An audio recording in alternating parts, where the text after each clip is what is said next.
Assalamualaikum warahmatullahi wabarakatuh.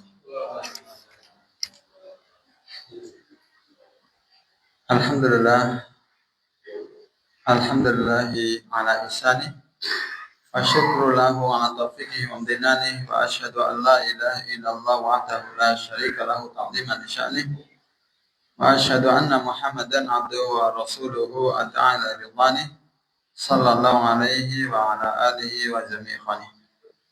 Kaum muslimin dan muslimat, Bapak, Ibu, Mas-mas, Mbak dan semuanya yang semoga senantiasa dirahmati dan dimudahkan urusannya oleh Allah SWT. Alhamdulillah di malam hari ini kembali kita bisa duduk sejenak bersama, kita menambah keimanan kita dengan kita mempelajari bagian-bagian dari agama kita, mempelajari hadis-hadis Rasulullah SAW yang terkumpul di dalam kitab atau Kutaib Al-Arba'in An-Nawawi, sebuah buku kecil yang ditulis oleh Imam An-Nawawi rahimahullah, berisi 40-an hadis sehingga disebut Al-Arba'in atau Al-Arba'un. Nah, di malam hari ini insyaallah kita akan membahas hadis yang ke-23 tentang perkara-perkara kebaikan. Hadis yang ke-23 tentang perkara-perkara kebaikan. Hadis ini diriwayatkan oleh sahabat Abu Malik Al-Haris bin Asim Al-Asy'ari radhiyallahu anhu. Beliau meriwayatkan dari Nabi SAW, beliau mengatakan Rasulullah SAW beliau bersabda, At-tuhuru syatrul iman. Walhamdulillahi tamla'ul mizan wa subhanallahi walhamdulillah tamla'ani atau tamla'u ma bainas sama'i wal ardh. Was-salatu nurun wa sadaqatu burhanun was-sabru dhiya'un wal qur'anu hujjatun laka aw 'alaika. Kullun nasi yaghdu fa ba'i'un nafsahu famu'tikuha aw mubikuha. Hadis ini diriwayatkan oleh Imam Muslim. Artinya, at-tuhuru syatrul iman. Bersuci itu adalah setengah keimanan. Bersuci itu adalah setengah keimanan. Walhamdulillahi tamla'ul mizan, dan ucapan alhamdulillah itu memenuhi timbangan. Timbangan apa maksudnya? Timbangan amal. Ada yang anteng dulu ya? Yang anteng dulu, yang ngaji dulu, ngobrolnya nanti. Wa subhanallahi walhamdulillah tamla'ani aw tamla'u ma bainas sama'i wal ardi. Dan ucapan subhanallah walhamdulillah itu memenuhi atau keduanya memenuhi antara langit dan bumi. Ini pahalanya saking banyaknya sampai memenuhi langit dan bumi. Wassalatu nurun, dan salat adalah cahaya, sedangkan wasadaqatu burhanun, dan sedekah adalah bukti. Wasabru dhiya'un, dan kesabaran adalah sinar. Wal Qur'anu hujjatun laka aw 'alaika, dan Quran itu bisa menjadi hujjah yang membelamu atau hujjah yang menyebabkanmu binasa. Kullun nasi yaghdu fa bai'un nafsahu fa mu'tikuha aw mubikuha. Setiap orang itu mereka keluar di pagi hari menjual dirinya, maka ada yang memerdekakan dirinya sendiri, ada juga yang membinasakan dirinya sendiri. Sekarang kita baca syarah atau penjelasan yang disampaikan oleh Al-Ustadz Firanda Andirjah Bidul Ta'ala. Ya, kita banyak mengambil faedah dari penjelasan beliau, di mana hadis ini membahas tentang amal-amal soleh yang dianjurkan untuk kita mengamalkannya, berkaitan dengan zikir, sholat, sedekah, termasuk tilawaah Al-Quran dan yang lainnya. Dan juga sekaligus hadis ini berisi tentang amal soleh yang kita dianjurkan untuk mengamalkannya. Hadis ini diriwayatkan oleh sahabat Abu Malik Al-Haris bin Asim Al-Asy'ari, di mana beliau ini adalah salah seorang sahabat Nabi yang berasal dari kabilah Al-Asy'ariyin di Yaman. Kalau kabilah itu kalau di Indonesia apa ya? Suku ya. Semisal suku, ada suku Jawa, suku Sunda begitu. Beliau dari kabilah Al-Asy'ari. Ya, atau mungkin lebih sempit dari suku yang berasal dari Yaman atau yang ada di Yaman. Dan beliau dikenal sebagai perawi hadis yang thiqah, terpercaya, yang mana beberapa hadisnya diriwayatkan oleh Imam Bukhari dan juga Muslim. Namanya sahabat ya, semuanya dinilai sebagai orang yang adil, orang yang terpercaya. Makanya kalau ada hadis diriwayatkan oleh seseorang yang seseorang itu sahabat, meskipun tidak disebutkan namanya, ya, pokoknya seseorang itu, maka diterima. Jadi nggak harus diteliti gitu. Beda kalau setelahnya para sahabat, tabiin misalnya. Ya, seseorangnya ini siapa? Tabiin, maka diteliti dulu orangnya terpercaya apa enggak begitu. Tapi kalau sahabat maka diterima. Ya. Abu Malik Al-Haris bin Asim Al-Asy'ari. Mungkin nama ini jarang kita dengar namanya. Ya.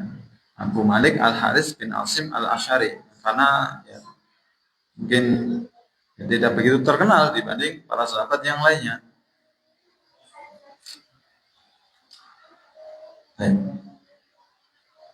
Adapun setelah masuk Islam, beliau tinggal di wilayah Syam dan termasuk sahabat yang menetap di sana. Jadi beliau adalah Abu Malik Al-Haris bin Asim Al-Asy'ari. Kita masuk ke pembahasan hadis. Yang pertama, Nabi SAW mengatakan bahwasanya at-tuhuru syatrul iman. Bersuci itu adalah setengah dari keimanan. Maka ada dua pendapat tentang makna bersuci dalam hadis ini. Apa maksudnya bersuci itu merupakan setengahnya keimanan? Ya, berarti banyak apa enggak? Banyak ya, setengah. Sebagian ulama berpendapat bahwasanya maksud bersuci di sini adalah membersihkan diri dari berbagai macam kemaksiatan dan kesyirikan.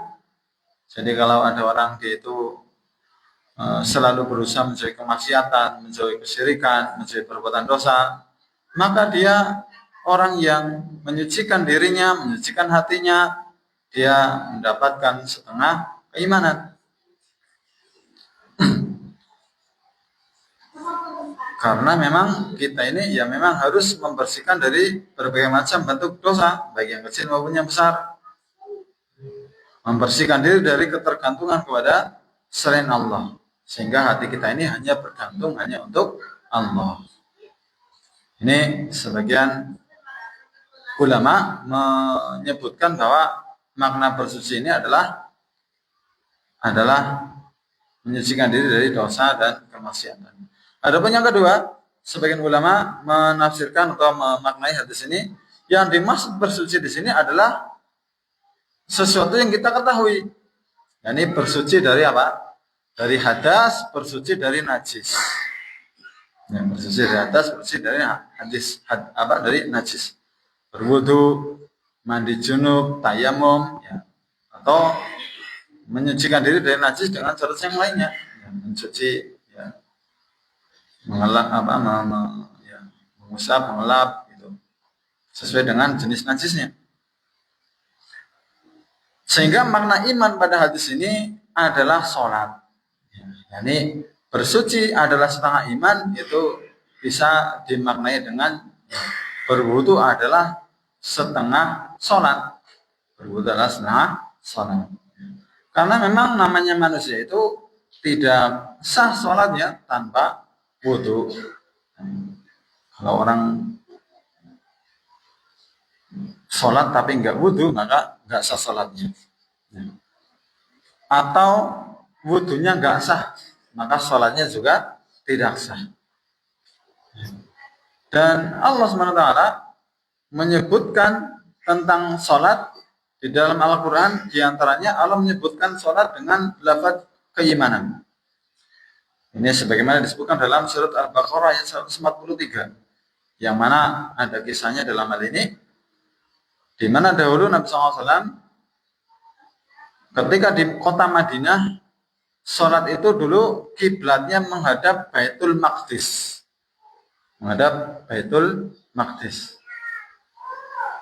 sekitar 16 bulan. Lalu turunlah firman Allah yang memerintahkan kaum muslimin untuk mengubah arah kiblatnya. Ini surat Al-Baqarah 144. Falanuwalliyannaka qiblatan tardhaha. Maka sungguh kami akan memalingkan kamu ke kiblat yang kamu sukai. Ya, bahkan ketika ayat ini turun itu ada orang lagi sholat menghadap Baitul Maqdis. Kemudian disampaikan ada seseorang menyampaikan telah turun ayat bahwasanya kiblat itu dipindah menjadi ke arah Ka'bah gitu. Maka orang yang lagi sholat itu otomatis ya langsung merubah merubah posisinya, yang tadinya menghadap ke Baitul Maqdis, dia segera merubah ke arah Ka'bah.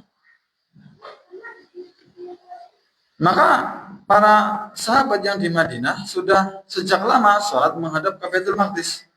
Maka mereka bertanya kepada Rasulullah SAW tentang para sahabat yang meninggal dunia, sedangkan ketika mereka masih hidup, mereka sholat ke arah Baitul Maqdis. Yani sekarang kiblatnya sudah dirubah, gitu. Nah, sedangkan dulu itu para sahabat yang sudah meninggal dunia, sholatnya nggak sempat, ya karena sudah meninggal dunia, nggak sempat sholat menghadap Ka'bah. Maka kemudian Allah menurunkan firman-Nya, wa maka Allahu liyudhi'a imanakum. Allah tidak menyanyiakan iman kalian. Allah tidak menyanyiakan iman kalian. Yang dimaksud di sini para ulama, yakni Allah tidak menyanyiakan sholat kalian. Sholatnya tetap diterima meskipun tidak menghadap Ka'bah. Ya, karena ketika menghadap Baitul Maqdis itu juga karena ya, syariatnya begitu. Seperti itu. Karena itu. Jadi makna sholat di sini disebut juga dengan makna iman di sini adalah sholat. Jadi makanya para ulama menafsirkan tadi bahwasanya suci di sini maknanya adalah ya bersuci, wudu, bertayamum gitu ya. Dan namanya wudu itu ya, termasuk amal ibadah yang mulia. Kata Nabi SAW, at-tuhuru syatrul iman tadi. Bersuci adalah bagian dari atau sebagian atau setengah dari keimanan. Ini merupakan isyarat juga bahwasanya wudu itu adalah juga merupakan ibadah yang mulia. Sehingga ketika orang itu berwudu, maka hendaknya bersungguh-sungguh berusaha agar wudunya itu benar mencocoki sunnah Rasulullah SAW. Ya, Nabi SAW pernah mengatakan dalam riwayat Imam Bukhari dan Muslim, man tawadda'a nahwa wudu'i hadza thumma shalla rak'ataini la yuhaddisu fihi ma nafsahu ghufir lahu ma taqaddama min dhanbi. Barang siapa berwudu seperti wuduku ini, kemudian sholat 2 rakaat dengan tidak memikirkan urusan keduniaan. Jadi sholatnya nggak ngalamun gitu. Wudu yang benar gitu, seperti wudunya Nabi, ya, seperti wuduku ini tadi. Kemudian sholat 2 rakaat, sholatnya disebutkan oleh Nabi cuma 2 rakaat gitu. Dan dia ya sholatnya khusyuk gitu, nggak ngalamun, nggak mikirin dunia. Niscaya Allah SWT akan mengampuni baginya dosa-dosanya yang telah lalu. Ini keutamaannya. Orang wudu, sholatnya khusyuk, diampuni dosa-dosanya yang telah lalu. Padahal namanya orang wudu kita bisa lakukan kapan saja. Ini Masya Allah. Bahkan dalam hadis yang terkenal tentang Bilal niku sinten. Bilal itu sahabat Nabi yang merupakan muadzin, tukang adzan. Di mana dalam sebuah hadis Nabi SAW mengatakan beliau pernah mendengar suara sendalnya Bilal. Selalu ya. Orangnya masih hidup di dunia, suara sendalnya sampai kedengaran di surga. Kalau suara jenengan kedengaran sampai mana? Ini orangnya masih hidup, sandalnya kedengaran di surga. Maka Nabi bertanya kepada Bilal, amalan apa yang menyebabkanmu bisa ya terdengar suara sandalnya di surga? Ya artinya ini juga menunjukkan bahwasanya Bilal itu pasti masuk surga. Maka beliau mengatakan, Bilal ini tidaklah aku wudhu kecuali setelahnya aku sholat. Ini sholat sunnah setelah wudhu. Kira-kira gampang nggak itu? Setiap wudhu terus sholat gitu. Entah siang hari, malam hari, pokoknya ya, wudhu sholatnya. Sholat setelah wudhu kan ada. Ini hadis ini juga menunjukkan atau mengisyaratkan hendaknya kita itu memiliki amal-amal soleh yang bisa kita banggakan di hadapan Allah. Hendaknya kita itu memiliki amal soleh yang bisa kita banggakan di hadapan Allah. Sebagaimana Bilal tadi, beliau menyebutkan yang beliau yakini kemungkinannya yaitu gitu.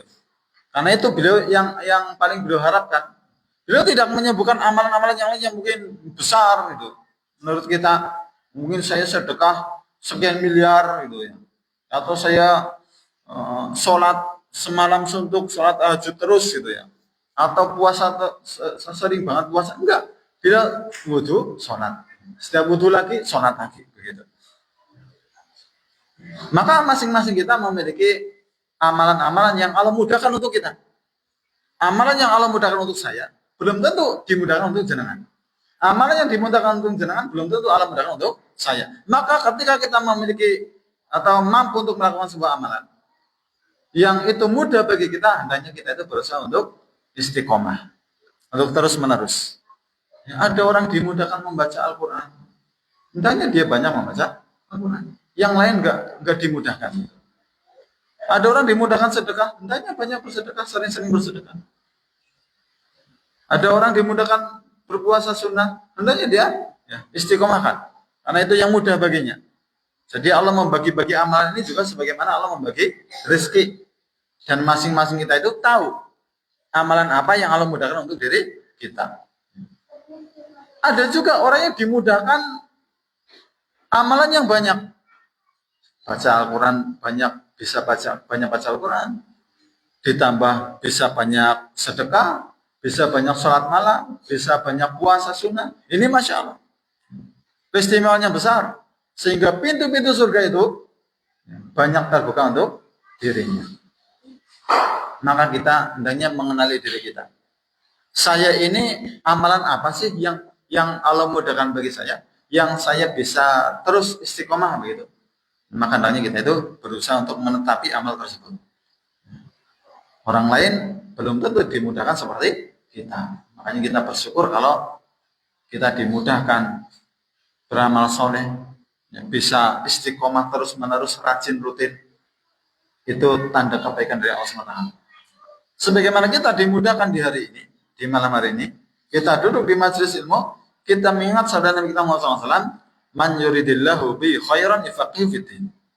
Barang siapa dikehendaki kebaikan oleh Allah, maka Allah akan pahamkan dia dalam perkara agama. Yani dengan kita hadir di majelis ilmu, Allah tambah keilmuan kita, Allah tambah iman kita. Bahkan dalam bahasa yang lain, misalnya mengatakan, man salaka tariqan yaltamisu fihi ilman, sahalallahu lahu bihi tariqan ilal jannah. Barang siapa menempuh suatu perjalanan untuk menuju agama, maka Allah akan mudahkan baginya jalan menuju surga. Insya Allah masing-masing tahu ya amalan yang dimudahkan untuk dirinya. Maka hendaknya berusaha untuk apa? Istiqomah. Bahkan meskipun mungkin kita menganggap itu cuma amalan sedikit, amalan kecil, maka ketahuilah bahwasanya betapa banyak amalan kecil yang kita menganggapnya mungkin kecil, tapi di sisi Allah itu adalah amalan yang besar. Ya, salah seorang ulama pernah mengatakan, rubba amalin saghirin tu'addimunia. Betapa banyak amalan yang kecil menjadi besar di sisi Allah karena apa? Niat. Karena niat. Sudah sering kita sampaikan di sini tentang ya orang yang menyingkirkan gangguan dari jalan. Orang lewat jalan nemu ranting berduri. terus disingkirkan, ternyata itu menjadi sebab dia diampuni dosa-dosanya. Namanya orang diampuni dosanya berarti masuk surga apa enggak? Masuk surga. Cuma menyingkirkan gangguan dari jalan. Maka jangan kita meremehkan amalan sekecil apapun. Kata Nabi SAW, la tahqironna minal ma'rufi syai'an. Jangan kamu meremehkan amalan sekecil apapun. Ya, kalau Allah mudahkan kita untuk melakukan sebuah amal, usahakan kita ya, mengerjakannya dan berusaha untuk istiqomah. Masing-masing kita memiliki atau mampu melakukan amalan yang memang Allah mudahkan untuk diri kita, belum tentu amalan itu dimudahkan untuk orang lain. Jadi tentang wudhu ini pahalanya ya besar. Dan memang demikian. Dalam hadis yang lain Rasulullah menyebutkan bahwasanya orang yang berwudhu itu menggugurkan dosa-dosa. Sampai dosa-dosa yang ada di balik kukunya itu berguguran. Ya, ini Masya Allah. Dan termasuk tanda seorang mukmin itu dia adalah orang yang menjaga wudhunya. Nah, ini kalau ada orang yang menjaga wudhunya, menjaga kesuciannya, itu termasuk tanda orang yang beriman. Ya. Makanya bagus sekali kalau kita bisa dimudahkan untuk wudhu gitu. Ya ini selalu suci. Batal wudhunya segera wudhu lagi. Batal wudhunya segera wudhu lagi. Begitu. Itu tanda keimanan. Kira-kira gampang apa enggak? Kondisinya suci terus gitu. Mungkin kita repot ya, merasa repot ya. Batal wudhu ya. Lah wong sholatnya sesuai wudhunya yang kobannya sholat. Mungkin kita mikirnya begitu gitu ya. Ya. Kalau Allah mudahkan kita untuk ya selalu wudhu, maka Masya Allah ya, itu menjaga kondisi keimanan kita. Kalau kita wafat dalam kondisi beriman. Ya. Kita menjaga wudhu gitu. Termasuk tanda keimanan. Baik. Kemudian Nabi SAW mengatakan, walhamdulillahi tamla'ul mizan wa subhanallahi walhamdulillah tamla'ani atau tamla'u ma baina sama'i wal ardh. Ucapan alhamdulillah itu memenuhi timbangan amal kebaikan. Masya Allah, cuman ngomong apa? Alhamdulillah. Gampang ngomong, betul? Gampang sekali. Gampang sekali. Bahkan subhanallah walhamdulillah itu pahalanya memenuhi langit dan bumi. Memenuhi langit dan bumi. Ini luar biasa pahalanya, besar sekali. Jangan percaya nama pahalanya sebesar itu. Benar. Ya. Memang namanya zikir itu gampang sekali diucapkan. Tapi memang benar-benar pahalanya sangat besar. Pahalanya sangat besar. Khususnya jika memang orang itu ketika mengucapkannya, dia paham maknanya, juga sampai direnungi, diresapi maknanya. Maka apabila seorang mengucapkan alhamdulillah, segala puji bagi Allah, dengan benar-benar memahami maknanya, maka dia akan memperoleh pahala yang sangat besar. Penuh timbangan amal kebaikannya. Nah, jadi bukan berarti juga, wah kalau gitu saya ngamalnya bilang alhamdulillah sajalah, ya. Yang lain gak usah gitu. Itu sudah penuh timbangan amal saya. Ya enggak begitu. Ya, intinya kita berlomba-lomba mengamalkan ya amal-amal yang diajarkan oleh Nabi kita Muhammad SAW. Apabila seorang memuji Allah dengan ucapan alhamdulillah dengan memahami maknanya, maka pahalanya sangat besar. Dan memuji Allah itu dari dua sisi. Kita memuji Allah itu dari dua sisi. Yang pertama, kita memuji Allah karena kemuliaan sifat-sifatnya yang maha tinggi. Ya, jadi Allah terpuji itu sehingga memang pantas sekali untuk dipuji karena Allah memiliki sifat-sifat yang tinggi. Ya. Sifat-sifat yang sempurna, yang indah, Asmaul Husna yang keindahannya sampai pada puncak keindahan. Sehingga Allah benar-benar pantas untuk dipuji. Kita mengucapkan alhamdulillah, segala puji bagi Allah. Memang Allah itu sifatnya husna, indah sekali. Allah maha tinggi, Allah maha baik, Allah maha pemberi, maha pemberi rezeki, maha pencipta, dan yang seterusnya, yang lainnya. Allah benar-benar berhak untuk dipuji. Yang kedua, kita memuji Allah kenapa? Karena berbagai macam nikmat yang telah kita dapatkan. Ini dua sisi kita memuji Allah. Yang pertama karena Allah memiliki nama-nama dan sifat-sifat yang indah. Yang kedua karena kita mendapatkan nikmat yang sangat banyak. Bahkan kita itu tidak bisa menghitung nikmat dari Allah. Jadi berbeda antara alhamdulillah dengan asyukru. Dikatakan alhamdulillah bukan asyukru lillah, begitu. Karena alhamdulillah itu ya hanya pantas bagi Allah. Memang Allah yang berhak untuk dipuji dengan pujian yang sempurna. Dan Allah SWT menjelaskan dalam Al-Quran, Allah itu dipuji dengan ya, beberapa perkara yang memang Allah demikian. Allah memutuskan berbagai macam perkara. Allah dialah yang menurunkan kenikmatan. Dan yang lainnya, yang memang Allah itu maha terpuji. Ya, maha berhak, memang berhak untuk dipuji. Ya. Kemudian Nabi SAW tadi menyampaikan ucapan subhanallah walhamdulillah wala ilaha illallah subhanallah walhamdulillah itu memenuhi langit dan bumi. Ini pahalanya banyak sekali ya dengan kedua ucapan ini. Dan ucapan subhanallah ya tasbih menyucikan Allah, maha suci Allah. Maka di sini juga ada beberapa poin yang beliau sampaikan ya, bahwasanya Allah itu pertama ketika kita menyucikan Allah, kita mengucapkan subhanallah, Allah itu suci dari sifat-sifat yang tidak layak. Allah itu suci, Allah bersih, bebas dari sifat-sifat yang tidak layak. Seperti apa? Makan, tidur, butuh kepada yang lain. Allah tidak demikian. Ya, bahkan Allah yang memberi makan, Allah tidak makan, Allah tidak butuh makan. Ya, jadi Allah disuci dari sifat-sifat yang tidak layak. Yang bahkan bisa jadi bagi manusia itu adalah sifat yang sempurna, tapi bagi Allah itu bukan sifat yang sempurna. Seperti itu. Ya, manusia kalau nggak tidur, ya lemes, loyo, sakit. Ya, sehingga supaya hidupnya sempurna manusia itu butuh tidur. Tapi kalau tidak, Allah tidak butuh tidur. Allah tidak butuh makan, Allah tidak butuh yang lainnya.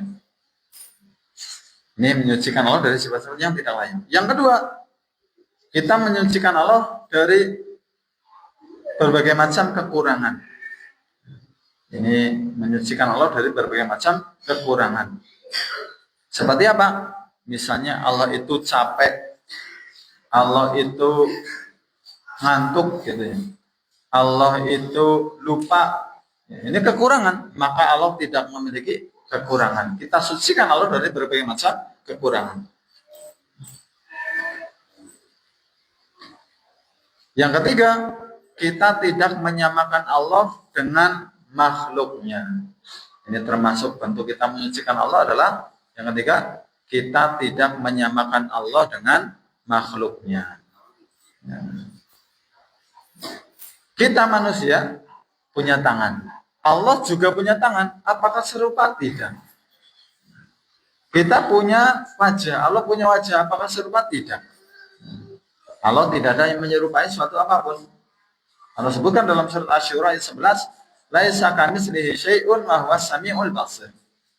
Tidak ada sesuatu pun yang serupa dengan Dia, dan Dialah yang Maha mendengar dan Maha melihat. Allah Maha mendengar, Allah Maha melihat. Allah tidak ada sesuatu pun yang serupa dengan Allah. Ini 3 perkara atau 3 poin kita menyucikan Allah dengan kita menyucikan Allah dari berbagai macam sifat-sifat yang tidak layak, menyucikan Allah dari berbagai macam kekurangan dan tidak menyamakan Allah dengan makhluk.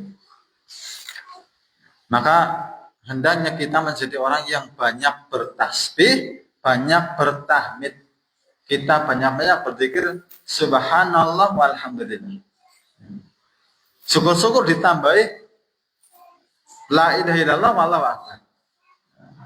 Kata Nabi SAW, ahabbul kalami ilallahi arba. Ada ucapan yang paling Allah cintai itu ada 4. Subhanallah, walhamdulillah, wala ilaha illallah, wallahu akbar. Wala yadurruka min ayyihinna bada'ta. Dan tidak masalah bagimu dari mana saja kamu memulainya. Ya, jadi kita bisa mulai dengan alhamdulillah wa subhanallah wa la ilaha illallah wallahu akbar. Atau kita mulai dari Allahu akbar walhamdulillah subhanallah la ilaha illallah. Boleh saja. Pokoknya diucapkan 4 ini 4 ucapan yang paling Allah cintai. Maka kalau kita ingin jadi orang yang dicintai oleh Allah, hendaklah kita itu banyak-banyak berzikir. Ucapan ringan diucapkan, pahalanya sangat besar. Bahkan tentang 4 kalimat ini Nabi SAW pernah mengatakan, la anaqula subhanallah walhamdulillah wa la ilaha illallah wallahu akbar ahabbu ilayya mimma tala'at syams. Sungguh aku mengucapkan subhanallah walhamdulillah wa la ilaha illallah wallahu akbar, itu lebih aku cintai daripada yang matahari terbit padanya. Yani lebih beliau cintai daripada mendapatkan dunia gitu, seisinya. Makanya hanya kita banyak-banyak zikir. Kan gampang ya? Gampang tinggal ngomong. Kata Nabi SAW, kalimatani khafifatani al-lisani sakilatani fil mizan, habibatani ila rahman. Ada 2 ucapan yang ringan diucapkan di lisan. Sifatnya zikir itu begitu. Ringan diucapkan di lisan. Bisa diamalkan oleh siapa saja. Orang yang sehat ya, dan juga orang yang sakit. Orang yang sakit, ya parahnya kayak apa, masih bisa mengeluarkan lisan, ya bisa aja. Yaitu apa? Zikir gitu. Bahkan zikir itu bisa disambi gitu ya. Sakit apa mbatan? Sakit lah ya. Jangan sambil ngarit, sambil zikir, subhanallah ini. Alhamdulillah walailah. Sakit apa mbatan? Sakit. Sambil ngomong bocah, sambil ngasih gerabah, sambil membaik gitu ya. Sambil macul di sawah. Bisa. Saking mudahnya rahmat Allah begitu luas untuk kita kaum muslimin. Cuma ngomong begitu, pahalanya selangit dan bumi. Makanya banyak-banyak zikir. Jenengan naik motor mau kemana, itu kan di jalan gak ngapa-ngapain, cuman yang megang motor, fokus ke motor sambil zikir. Kan gampang, daripada domblong ngalamun gitu ya. Orang kalau naik motor kalau nggak zikir ya paling apa sih? Ya ngalamun gitu. Ya, atau lihat sekitarnya sambil zikir lisannya. Subhanallah, alhamdulillah, wala ilaha illallah wallahu akbar. Sambil direnungkan maknanya. Itu pahalanya luar biasa. Mendatangkan ampunan, mendatangkan pahala, mendatangkan ketenangan dan juga kebahagiaan. Bukankah Allah SWT mengatakan, ala bidzikrillahi tatmainnul qulub. Ketahuilah dengan mengingat Allah hati menjadi tenang. Jadi orang banyak zikir itu bikin tenang. Kalau ada orang hidupnya kok nggak tenang-tenang, mungkin bukan kurang persir, tapi kurang apa? Kurang zikir, kurang nyebut gitu ya, kurang eling akhirat. Gak tenang hidupnya. Kebanyakan mikirin dunia. Memang dunia ini bikin orang ya, stres gitu ya. Tapi kalau mikir akhirat insya Allah nggak bakal stres gitu ya. Justru malah semakin tenang, semakin merasa dekat dengan Allah, semakin merasa Allah itu peduli sama kita, ya. Sayang sama kita begitu. Hendaknya kita banyak-banyak berzikir.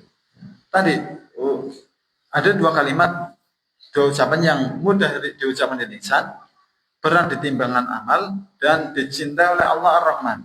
Apa kalimatnya? Saya pernah menyampaikan di sini, ya, masih ingat? Subhanallahi wa bihamdi, subhanallahil azim. Itu jangan banyak-banyak. Ini juga termasuk tasbih tadi. Yang pahalanya apa tadi? Memenuhi timbangan amal, ya, memenuhi apa? Langit dan bumi. Ya, kalau digabung dengan alhamdulillah. Baik. Ya, maka ucapan tasbih dan tahmid ketika diucapkan bersamaan atau digabungkan, ini menjadi pujian yang sangat sempurna akan keagungan Allah. Pujian yang sempurna. Kita cuma mengucapkan begitu, pahalanya banyak sekali. Meski demikian, banyak nggak orang yang rajin berpikir? Kira-kira banyak atau enggak? Orang yang sergap zikir gitu ya. Subhanallah, alhamdulillah. Banyak apa enggak? Banyak ya, tapi dibandingkan dengan kaum muslimin itu lebih banyak mana? Lebih banyak yang enggak zikir itu ya. Banyak-banyak juga kalau kita nyari juga susah ya, orang yang rajin gitu ya. Rajin zikir itu.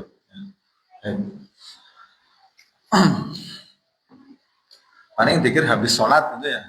Habis sholat ya banyak sekali. Tapi kalau setelah sholat beraktivitas itu ya, kalau yang banyak itu jarang. Kalau sesekali mungkin ya. Tapi kalau yang banyak zikirnya ya mungkin jarang. Kemudian berikutnya Nabi SAW mengatakan, wassolatu nurun. Sholat adalah cahaya. Apa yang dimaksud sholat adalah cahaya? Maksud cahaya di sini, yang pertama, ini ada dua penafsiran atau dua makna yang disampaikan para ulama. Yang pertama, cahaya di sini adalah cahaya yang sebenarnya. Yang mana orang, ya manusia, ketika mereka itu masuk alam kubur, termasuk juga di padang mahsyar dan juga di sirat, itu butuh cahaya. Karena di akhirat itu ya gelap gitu ya. Hanya orang yang mendapatkan cahaya yang bisa melihat sesuatu ya dengan cahaya tersebut. Makanya kita berusaha menjauhi kedoliman, karena semakin banyak orang dolim itu maka akan semakin banyak dia mendapatkan kegelapan. Adzulmu dzulumatun yaumil qiyamah, kata Nabi SAW. Kedoliman adalah kegelapan-kegelapan di hari kiamat. Maka seseorang di alam kuburnya butuh cahaya, di padang mahsyar butuh cahaya, di sirat ketika hendak meniti jalan di atas neraka itu kita juga butuh cahaya. Maka dengan kita memperbanyak sholat, semakin banyak Allah memberikan cahaya kepada kita di hari kiamat kelak, di akhirat kelak.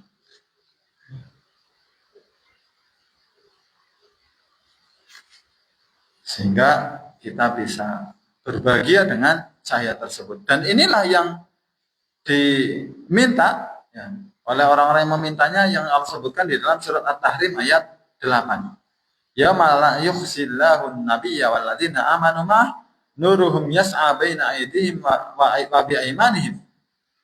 Pada hari ketika Allah tidak menghinakan Nabi dan orang-orang yang beriman bersamanya, sedang cahaya mereka memancar di hadapan dan di sebelah kanan mereka. Yaqulun Rabbana atmim lana nurana waghfir lana innaka ala kulli syai'in qadir. Sambil mereka mengatakan, ya Rabb kami, sempurnakanlah bagi kami cahaya kami dan ampunilah kami, sesungguhnya Engkau Maha Kuasa atas segala sesuatu. Kata Nabi SAW, Basyiril masya'in fid dulam ilal masajid bin nurit tammi yaumil qiyamah. Berilah kabar gembira kepada orang-orang yang berjalan dalam kegelapan menuju masjid, bahwasanya mereka akan mendapatkan cahaya yang sempurna pada hari kiamat kelak. Ini, Masya Allah, kita banyak-banyak hendaknya yang menuju masjid, khususnya di ya, kalau dalam hadis ini ya, di waktu-waktu gelap. Berarti kapan waktu gelap? Salat subuh, maghrib sama isya. Apalagi subuh sama isya ini yang kata Nabi SAW itu, orang munafik itu paling nggak seneng sama sholat subuh sama isya. Ya, karena sudah gelap, nggak kelihatan orang. Karena sholatnya mereka itu riya, pengen dilihat oleh orang. Ya, ketika gelap nggak ada orang lihat, itu males-malesan gitu.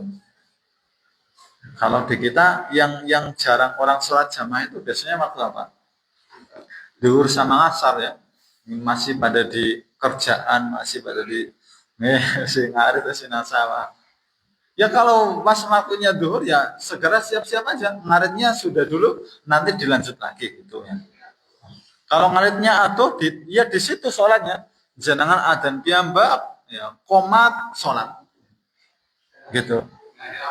Gak ada sangu kali botol. Sangu kali botol akuan itu loh. Ya.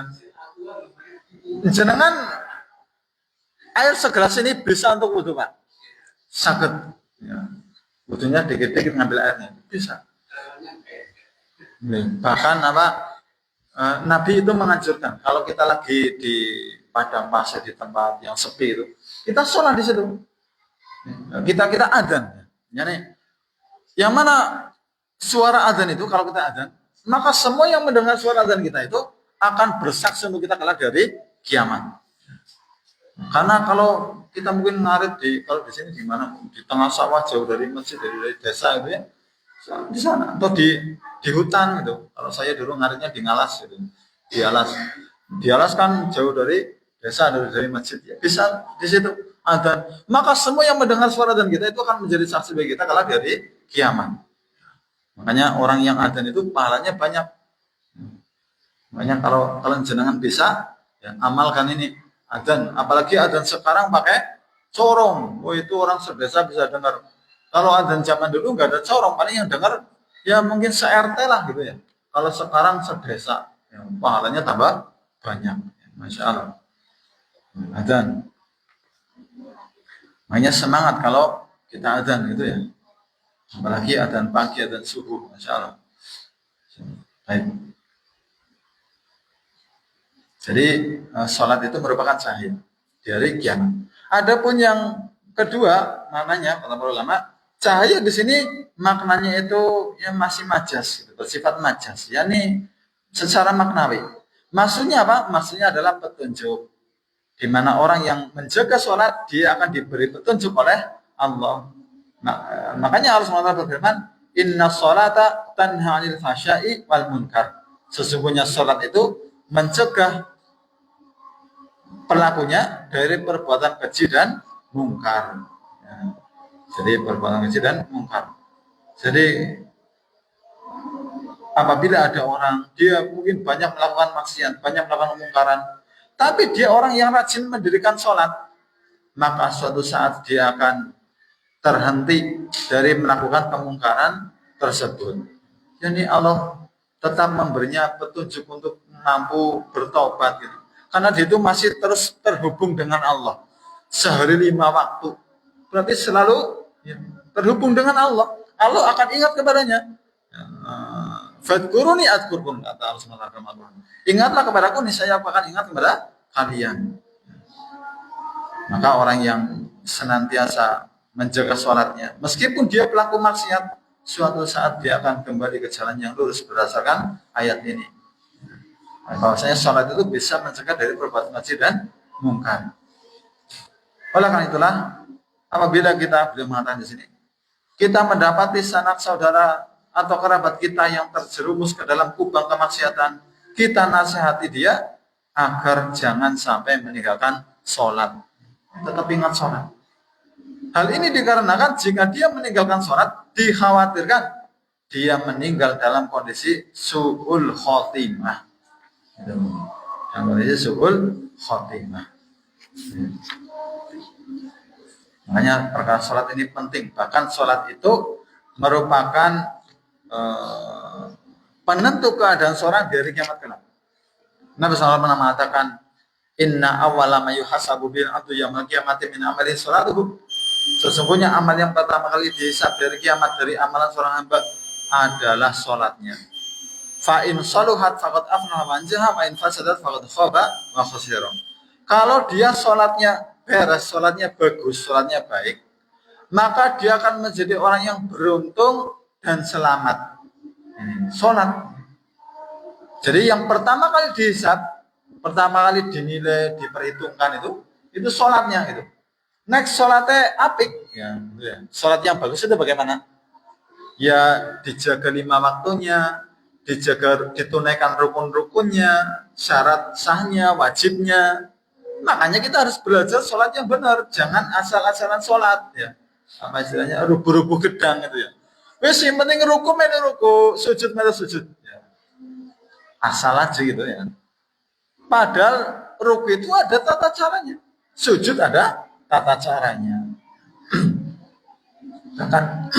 Bahkan kalau orang sujud itu tidak di atas 7 anggota badan, itu berarti dia itu belum menunaikan rukunnya. Jidat, kedua telapak tangan, kedua lutut, kedua ujung jari-jari kaki.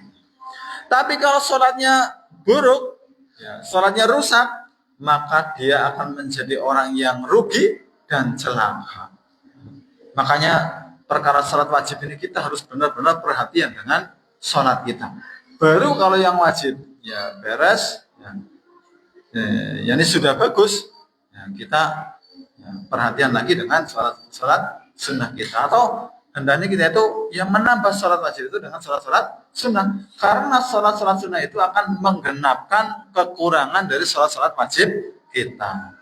Bahkan sholat rawatib 12 rakaat sehari itu sholat yang muakkadah, hadiahnya itu rumah di surga. Ya, ada hadisnya. Ya, orang yang melaksanakan sholat rawatib 12 rakaat ini, dia mendapatkan atau dibangunkan rumah di surga. Apa saja? 2 rakaat sebelum subuh, 4 rakaat sebelum zuhur, 2 rakaat setelah maghrib, dan 2 rakaat setelah isya. Itu usahakan jangan ditinggalkan. Kita sedang bangun istana dengan 12 rakaat tadi. Kalau sholat sunnahnya saja sudah dibangunkan rumah di surga, apalagi sholat wajibnya. Ya, Masya Allah. Jadi Allah rahmanya begitu besar. Baik, demikian yang bisa kita bahas di malam ini. Kita sampai di sini dulu. Adapun terkait sedekah dan seterusnya kita bahas di penuang hal-hal yang Demikian, jazakumullah khairan atas perhatiannya. Kurang lebihnya saya mohon maaf. Wassalamualaikum warahmatullahi wabarakatuh.